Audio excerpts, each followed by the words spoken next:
just shutting the door in my bedroom. Hi, you guys missed me yesterday. Sorry, I got a little. Oh, excuse me, as I move things around on my floor. I got a little busy. Sorry, I apologize for that. Hope you guys had a good weekend. What is it? 2 more weeks till school starts again. Excited? I don't know. I think my summer vacation is going too fast for me. So you guys have like what, a little over 10 days left. I think it's like almost exactly 2 weeks till you go back to school. Getting excited. You're gonna get to virtual classroom. Excuse me, I got a hair in my mouth. I think this is definitely gonna happen while I'm teaching virtually. Um, it's gonna be tough, especially for those kids who are culminating classes because all your fifth grade activities are gonna be on halt. But I know that they're one step closer to finding a cure, so let's keep our fingers crossed, okay? All right, so chapter 10. It's the Green Book, The Wishing Spell. It's the first book. The Red Riding Hood Kingdom. I know I'm a little bit behind on the Green Book, on The Wishing Spell, because one of the chapters were very, very, very long. Um, I'm only going to read one half of this chapter only because it's a very, very, very long chapter. 5, 6, 7, 8, 9, 10. I think I'm going to read up to here. Okay.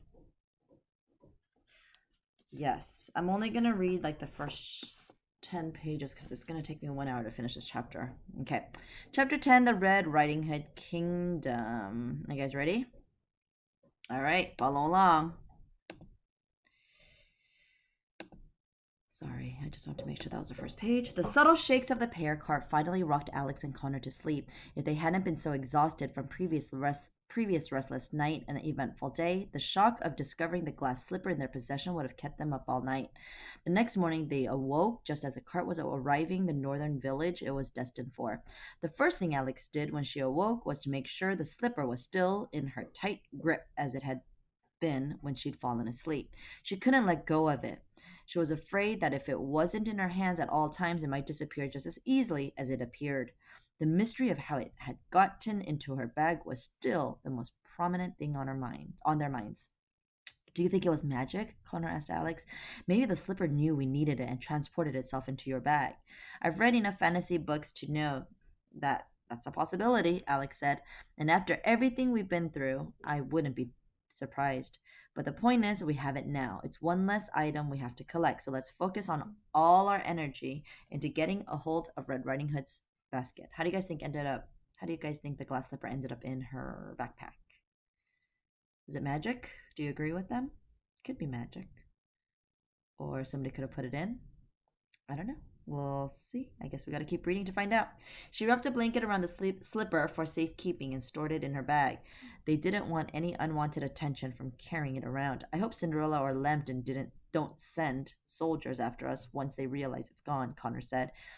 Alex hadn't thought about that. What if, as if they were speaking, Lambton was putting together a band of soldiers to find them and take them into captivity? Yikes. Then we'll tell him the truth and worry about what happens. I'll worry about it when it happens, Alex said. But let's keep moving in the meantime. There didn't appear to be any roads or paths on the map that went to the Red Riding Hood Kingdom. So the twins were forced to travel straight through a forest of elm trees to get there. Alex read from the journal as they walked. As everyone knows, the Red Riding Hood Kingdom is surrounded by a tall wall to keep out the wolves. There are guarded entrances into the kingdom along the perimeter of the wall. So we'll find the wall, find an entrance, and be inside the kingdom in no time, Alex said. What if they don't let us inside? Connor asked. I can't imagine why they wouldn't let us in, Alex said. But if they didn't, this time let me do the talking. An hour or so of walking later, the twins could see the wall surrounding the kingdom in the distance. It was massive. It was 30 feet tall. 30 feet. That's like I don't know. You're probably about what, like 5 feet right now? It's like six of you standing on top of each other. If you're about 4 feet, it's about like, I don't know, 7 or 8 of you. standing on top of each other. Right? That's a lot, right? It's really, really, really tall. It's massive, right? And it's made from enormous gray bricks. The same warning sign was posted on the wall every few feet or so. Wolves beware by crawl decree and approved by the happily ever assembly. Wolves of any kind, breed, or color are strictly prohibited from entering the Red Riding Hood kingdom. All trespassers will be killed and turned into rugs, coats, or decoration. You have been warned. Now, be gone. Wow, Connor said. The wolves are definitely not getting in there. They walked beside the wall for another couple of hours but never found an entrance. Alex reread the journal and found a part that she had missed. So it's important to pay attention to details, like I always say, right? There is a north entrance, a south entrance, an east entrance, and a west entrance. Each has its own path that goes to the center of the kingdom where the town is. There is only one town in the Red Riding Hood kingdom. The rest is farmland. Oh no, Alex said. I misread the journal. Apparently, there are only 4 entrances into the kingdom. Now, and how close are we to one of them? Alex asked. Alex looked closely at the map and her eyes widened a bit. Connor could tell it wasn't going to be good news. It looks like we're right in between the west and the south entrance, which means more walking, Connor said with a furrowed forehead and his hands on his hips. Yes, Alex said, bearing the bad news. About a day or two's worth. Connor walked around in a circle, frustrated beyond belief. This is so annoying, Connor yelled. Why can't anything be easy? Connor, everything's okay. It's just going to take a little longer to. No, Alex, it's not okay, Connor yelled. We've been in this world for almost a week. I want to go home. I miss Mom. I miss my friends. I'm even starting to miss Mrs. Peters. There, I admitted it. Connor was so upset that he kicked the tree, but he ended up hurting his foot. Ouch, he yelled. I miss home too, but there's nothing I can do about it, Alex said.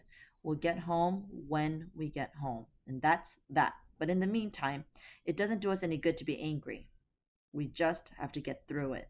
Connor crossed his arms and his shoulders slumped. He was aggravated almost to tears. Alex assumed they were closer to the southern entrance and led the way toward it. Connor verbalized his frustrations the entire way.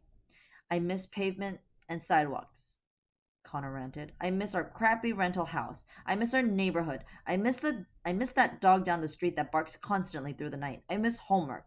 I miss getting detention for not doing homework. Let it out, Connor, Alex said. You'll feel better. I hate this place, Connor continued. I hate dirt paths. I hate the man-eating witches. I hate the mutant-size wolves. I hate sleeping outside. I hate bridge trolls. I hate all the trees. Wait, that's it. The trees. Connor searched their surrounding and ran ahead to a big tree next to the kingdom's wall. What are you doing? Alex asked. I'm getting inside the kingdom. I'm going to climb this tree and hop over the wall. Connor yelled back at her. He started climbing at a very quick and determined pace. It's a 30-foot drop on the other side at least, Alex shouted at him. Come on, Alex, Connor said, and gestured for her to follow him. I'm not climbing that tree, she said. You'll climb up Rapunzel's tower, but a tree is out of the question, he asked mockingly. And I shouldn't have done that. I agree, she said, but was ignored. Connor was almost at the top of the tree. Alex ran over to the tree and climbed a little ways after him. Connor, please come down from there. I'd rather travel slowly and safely than quickly and dangerously, she said. Connor stood up on the tallest branch of the tree. The top of the wall was just a few feet away. What do you guys think? Good idea? Bad idea? Who knows? I'm gonna jump to the wall and see if I can spot a way down, Connor said. Connor, don't be stupid. Climb down right now. You're going to hurt yourself, Alex demanded. Wish me luck, Connor said, and prepped himself for the jump. 1, 2, 3. Connor jumped off the tree branch and soared toward the wall. No, Alex yelled. He had jumped a little too hard. He missed the wall by a few inches and flew over it headfirst. Alex! Connor bellowed as he fell. She heard a large thump from the other side, but she couldn't see anything. Connor! Alex screamed. Connor, are you all right? Connor, are you alive? She was hysterical. Alex clambered up the tree faster than any animal she had ever seen in a documentary. Connor, answer me, she pleaded. Can you hear me? Are you hurt? Alex heard laughter just as she reached the top of the tree. On the other side of the wall, she saw Connor lying safely on a big stack of hay. Hi, Alex, Connor said with a big smile on his face.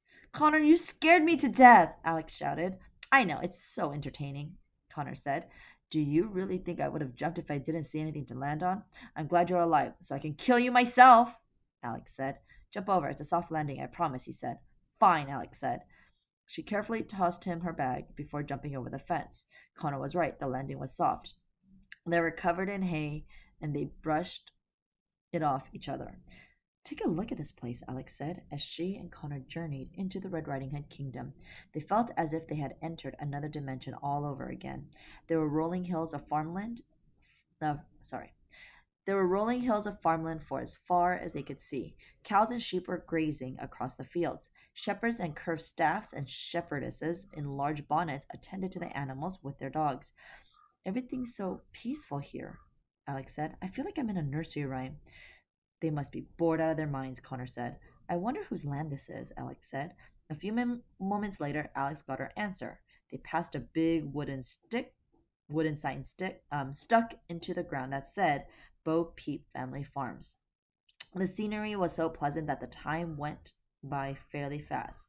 After they traveled a while longer, the peaked and pointed rooftops of the town came into view. They couldn't see much while looking at it from the outskirts, but once they were in the center of it, the town came to life.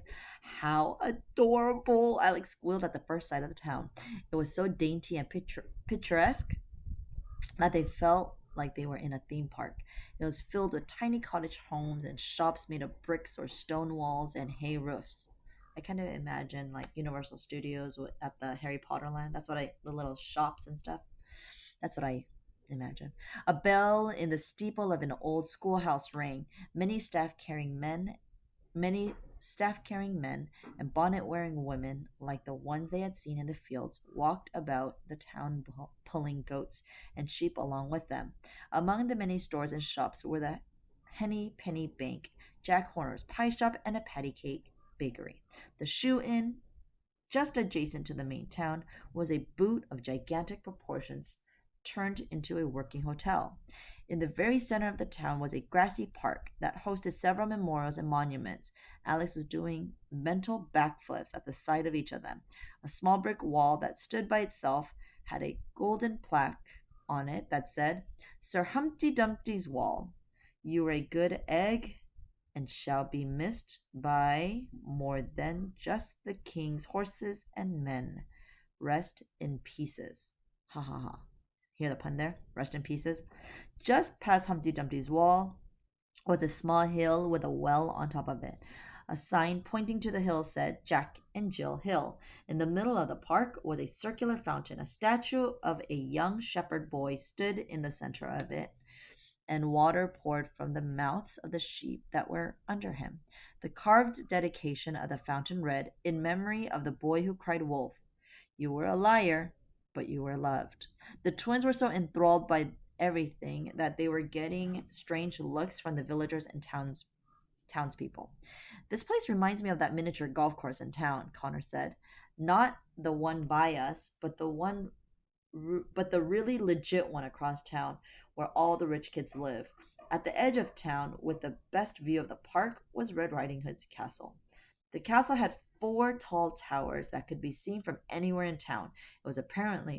It appropriately had red walls and dark red roofs. A moat circled the castle and had its own watermill. The castle looked massive from far away. However, as the twins moved closer to it, they realized it wasn't very big at all. It was just built to look big. The moat around it was so small that one of the twins could have easily stepped over it. I bet you Red Riding Hood's basket is in there somewhere, Connor said. Alex retrieved the journal from out of her bag and began reading the specifics of collecting the basket to Connor. All right, I'm going to open up my book because the words are getting too small for me. Oh, actually almost time for me to stop. Maybe I'll read a little bit more. Let's see. That's where I am. Unlike every other palace or castle, Red Riding Hood's isn't very difficult to break into. The castle was built so quickly after the Crawl Revolution that the builders forgot to add some basic necessities. The kitchen windows located in the back of the castle have no locks on them. The Red Riding Hood kingdom is the safest and smallest of all the kingdoms. Therefore, they're short-handed on soldiers and guards. The halls of the castle are only patrolled until midnight, and the guards don't return until dawn. Sneak into the castle. Sorry, I think I might have gone too fast. Sneak into the castle between midnight and dawn through the kitchen windows. Stay away from the main halls. You should be fine. Queen Red Riding Hood has a special room in her chambers devoted to all her baskets she's acquired and been given over the years. Find this room and you'll find her very first basket, the one she took with her to her grandmother's house all those years ago. You don't need to collect the whole basket, just a small chunk of the tree bark that surrounds the rim. It should be easy to identify, as there is already a chunk of tree bark missing from when I collected it. And I was just hoping, sorry, let me close this book. And I was just hoping we could ring the doorbell and ask for it, Connor said. Alex looked up at all the towers and windows. She wondered which window belonged to the room they would find the basket in. As she stood up, as she looked up at the castle, something else entirely caught her eye. Ooh, what is it? Look over there, Alex said, and she pointed to the sky. Connor turned to look in the direction she was pointing. Sticking straight up into the air, 100 feet or so, was an enormous beanstalk. Oh, that must be Jack's beanstalk, Alex said. Are you thinking what I'm thinking? No, but I'm sure you want to go see the beanstalk, Connor said, and before I could finish, Alex had taken off toward it. The twins ran through the town and had to take a long trail leading out of town to get to the beanstalk. They passed a few cottage homes and more farmland as they traveled. It was much farther than they had thought. Eventually, they saw the base of the beanstalk ahead. It was thick and curly and had huge leaves.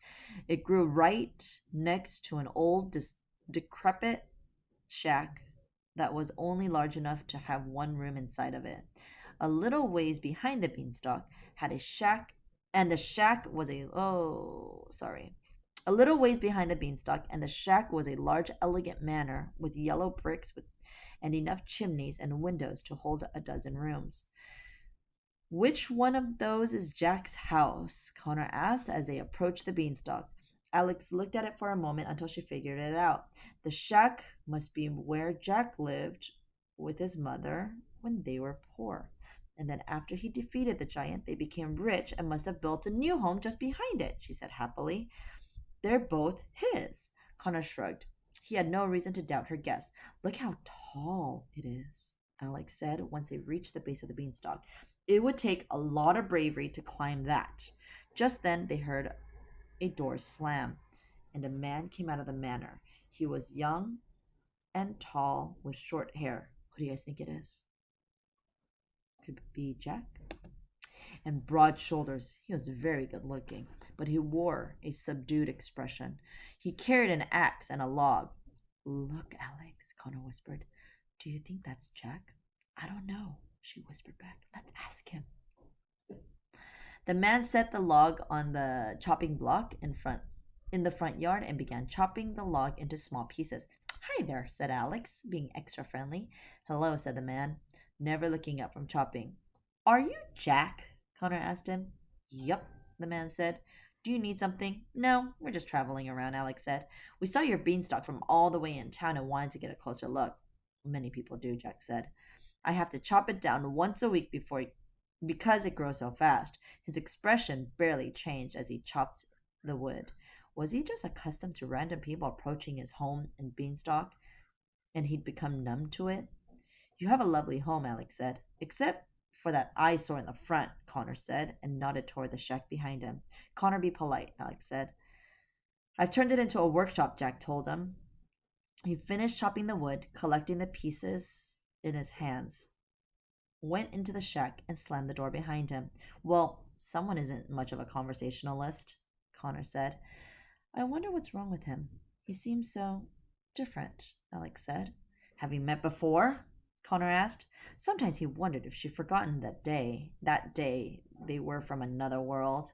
No, I just mean from the way he's always been described, Alex said. He was always so energetic and adventurous. I wonder what's troubling him. Maybe he doesn't like people coming up to his house, said Connor. If I were him, I'd get really annoyed too. Connor had another sarcastic comment to add, but he was distracted by a high pitched sound coming from inside the manor. Do you hear that? Connor asked Alex. It sounds like singing. They both turned to face the manor as a set of window shutters were pushed open. The twins wouldn't have believed it if they hadn't been so close, but standing behind the window was a golden woman. She happily sang a soprano ballad as loudly as she could. A set of strings played along with her, but the twins couldn't see where the music was coming from. Who do you guys think that is? Don't know. Oh, the day is here, and so am I, to wistfully dreams of birds that fly. If I had legs, I'd see the world and travel away, but I'm only a harp, and this window is where I shall stay. She turned to face the twins as she sang the final note, and they noticed a set of strings connected to her back. The strings played magically along to her voice. She was a magic harp. Hello, children. I didn't see you there, the harp said. Alex jumped up and down. Are you the magical harp? She asked. The one that Jack saved from the giant? The one and only, the harp said, and struck a dramatic pose. And thank God he did, because giants have terrible taste in music. You wouldn't believe the numbers he would have forced me to perform for him.